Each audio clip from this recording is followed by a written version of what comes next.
제22장 아수라 퀴기소 20화.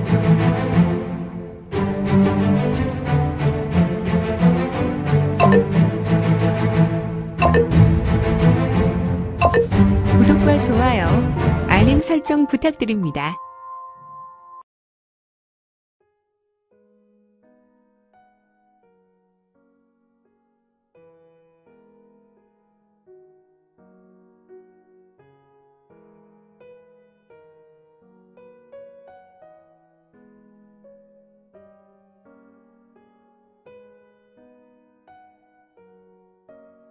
제22장 아수라 퀴기소 20화.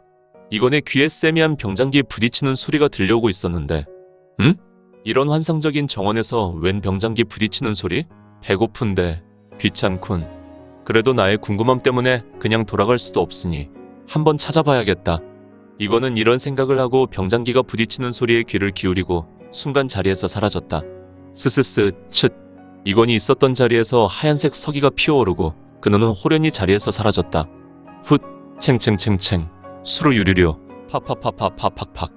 노인과 한 명의 중년 여인이 싸움하고 있었는데 그들은 한데 어우러져 하늘을 날았고 노인은 검과 높이 장갑을 이용하고 암기를 던졌으며 여인은 채찍을 동원하여 당문의 유명한 18연 한편법인 혼삭천월편을 전개하고 있었다. 암기와 편이 부딪히면서 매우 강한 병장기 부딪히는 소리가 장렬하였다.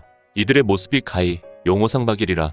이들은 한동안 하늘을 날았고 각자 자신의 기회와 무예를 펼쳤으며 주변에 강력한 기세가 일어났다.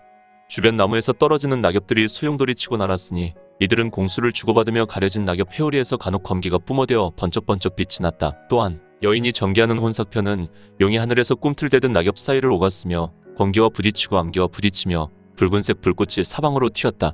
여인의 편법은 가히 하늘을 가를 만하였고 노인의 인기와 공기는 마치 야수가 먹잇감을 노리듯 공기와 바람과 낙엽을 가르며 날카로운 소리를 내며 여인을 공격해 나갔으니 이는 반각정도 계속 진행되었다. 헐, 여기서 보게 되네. 세상 참 좁다니까. 이거는 한쪽 대나무 숲에서 얼굴을 내밀고 반각 동안 이들의 대련을 지켜보았으니 이들은 서로 적대하고 싸움을 하는 것처럼 보이지 않았으며 서로에게 살기가 없는 것으로 인해 이들은 서로에게 해할 여지 없이 순수한 대련과 같이 보였으니 노인은 당문의 고인이었군. 실력으로는 저 호고코리를 뛰어넘어 단 10초만 전개해도 능히 제압할 수 있는데 노인은 누굴까? 이거는 혼잣말하는 것이 무언가? 정말 호고코리를 말하는 것인가? 왜 호고코리가 당문의 구중심처에 있는 것일까?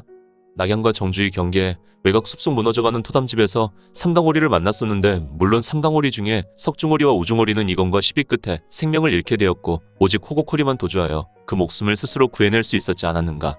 물론 호고코리가 강호에서 활동할 무렵 본인 스스로 사용한 이름은 연자이였으나 사실 그녀는 당문의 혈족인 당이었다. 후후후. 연자이가 당이라. 이거는 알 수 없는 미소를 짓고 연자이 아니 당해를 보고 있었다. 장난 좀 칠까? 그냥 나의 거처로 돌아설까? 그런데 두 사람의 대련을 보고 있었던 인물이 있었는데 바로 당문주 당청릉의 세 명의 자녀 당역, 당옥청, 당옥이 두 사람을 한쪽에서 보고 있었으니 사실 호고코리 연자에는 현문 중의 여동생이었다. 그녀는 무공과 독술과 암기술에 대해 관심이 많았고 특히 당문의 절대 편법인 18연한 혼삭천월편에 대해 욕심을 내었다. 하지만 당시 당문의 원로원에서는 당문의 비기에 대해 타 문파의 절기가 절대 유출되는 것을 매우 꺼렸으며 당문의 절대 금기로 모든 여인은 대릴 사위를 데리고 와야 당문에서 혼례를 치를 수 있었다. 그러나 물론 예외는 있었다. 당문에서 자라서 당문의 무공을 잊지 않고 당문의 독술과 암기술에 대해 일절 알지 못하는 여아는 다른 문파로 시집을 갈 수 있었지만 당문의 무공을 잊게 된 여인이라면 평생 당문을 떠나 혼례를 치를 수 없었으며 오직 혼례를 치르려면 대릴 사위로 남편이 성을 당시로 바꾸고 대릴 사위가 되어야 했다. 이러한 가풍이 천년 당문의 위세를 유지한 방법이었으니 여기서 당이는 문제가 있었다. 이 여인은 원래 당문의 여문주가 되는 꿈을 꾸고 있었다. 그리고 어렸을 때부터 이 꿈을 위하여 당문의 비기란 비기는 모조리 익혀내었는데 물론 모든 분야가 최고라는 것은 아니었다.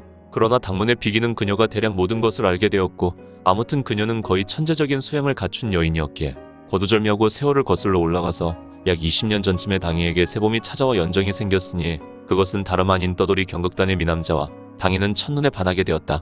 하지만 당문의 원로들과 당시 문주 당원춘, 소문주 당청릉 등이 당이의 원함, 즉 당이가 경극단의 미남자였던 남자와 혼인을 허락지 않았다. 물론 일이 여기 멈추지 않았고 결국 떠돌이 경극단은 당문에 의해 세상에서 지워졌으니 원래 세상이 그런 것이다. 누천년 강호 명가였던 당문, 강호에서 수백 년간 강호 5대세가의 자리를 단 한 번 놓친 적이 없었던 이 독보적인 명가는 어중이 떠중이와 혼례를 할 수 없었다. 더군다나 당인은 한 세대에 한 번 나올까 말까 한 천재적인 여무주였다. 그러니 당연히 떠돌이 경극단이 대당문의 눈에 들어올 수 있겠는가.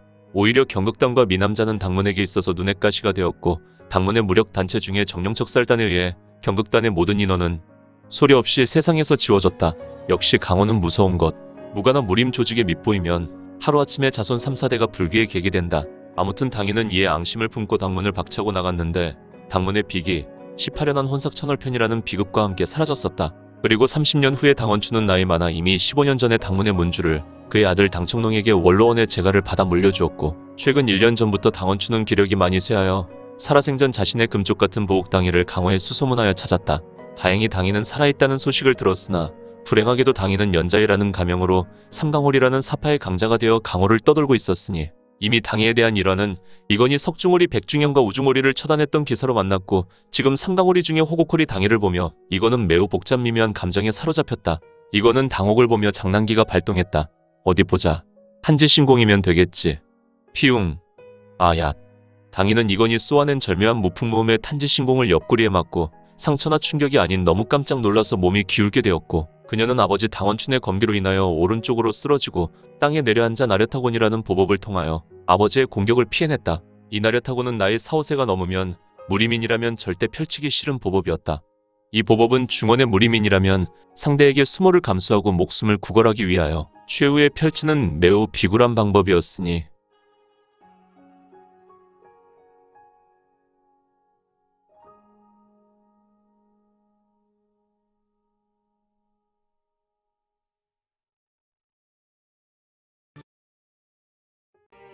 오늘 준비한 내용은 여기까지입니다.